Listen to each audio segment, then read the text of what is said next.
one of the easiest, if you look in the rear view, that they've gotten right. a lot of teams. They had the runway. They had the runway and to start the season. And look, the players talk about being locked in and going 1-0 and all the player coach speak that you and I have been listening to for years.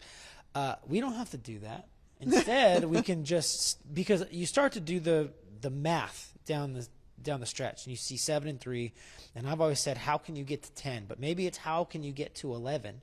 And I see very few, playoff simulators in my brain equating to 10 or 11 without this Steelers game at home. Yeah. So are we entering into, we now expect, our expectation for the Bears is to make the playoffs? Are we at that point? And if so, is this one of these that has to get done? I can see your face, and you're going to say you're putting the cart before the horse, and calm down, Scott. I'm not even going to say that. I'm going to defer to what Kevin Bair had said in the scrum today, where he said he's been stressing, he's one of the leaders on this defense, he's one of the leaders on this team, and he's been stressing to his teammates, like, we haven't done anything yet. Like, 7-3 is great, but we haven't done anything yet. As a team under Ben Johnson, all of that, he absolutely sounded like he was trying to temper expectations. He's like, I have not thought about the playoffs. That's not what our priorities are. We have a lot to clean up defensively before we can even have that conversation.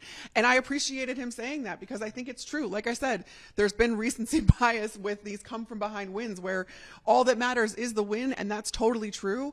But when you're playing better teams and we're going into a stretch like the Bears are about to go into, you're not going to be able to get away with the things that you were able to get away with for 3 quarters previously, and then still expect to win.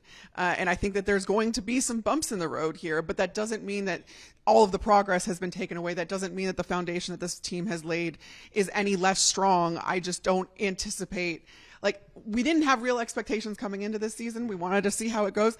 I'm still there. I want to live there until I see something else. And I think this next stretch, because the level of competition is higher, I think that we're going to learn more about where the Bears are since Ben Johnson has started and where they have left to go. So I think that those are going to be important things to watch, both against the Steelers and throughout the course of the regular season.